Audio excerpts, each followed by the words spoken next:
Dapat nagtatrabaho ang mga lider ng bansa at hindi nagbabakasyon. Yan pong patutsada ng palasyo sa mga opisyal sa Cebu na bumiyahe pa abroad kahit na may bagyo. Nireklamo na sa ombudsman ang mga sangkot na opisyal. Nasa frontline ng balita si John Roa ng News 5 Visayas. Sinampahan ng kasong reklamong Anti-Graft and Corrupt Practices Act, Code of Conduct and Ethical Standards for Public Officials at Philippine Disaster Risk Reduction Management Act of 2010.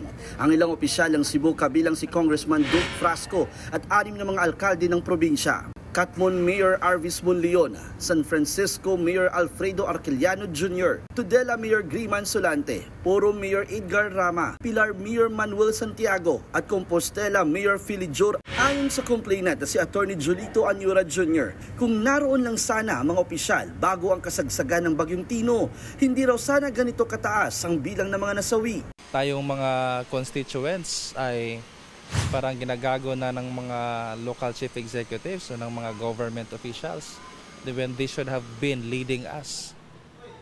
So that's the reason why I have been filing this case. This is a call for public accountability. Batay sa kanilang travel authority na permado ni Governor Pam Baricuatro, nasa Europe at London ang mga opisyal mula October 30 kasama sa kinasuhan, pero kabilang sa humiling ng biyahe si board member Andre Duterte at Bourbon Mayor Dotilios na hindi na tumuloy dahil sa paparating na bagyo.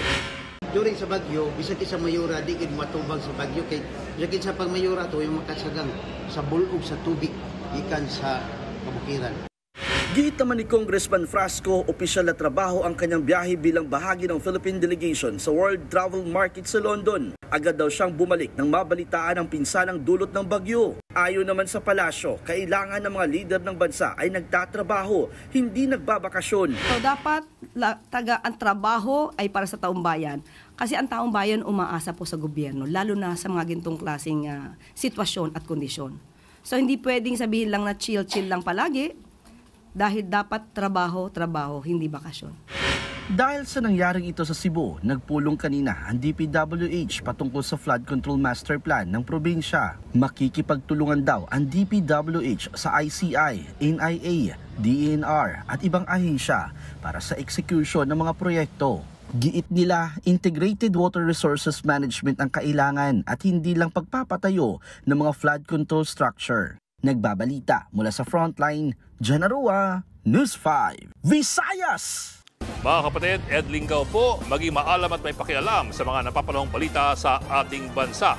Para sa mas malilimang pagtalakay at paghimay sa mga issue at headlines, mag-follow at mag-subscribe sa social media pages ng News 5.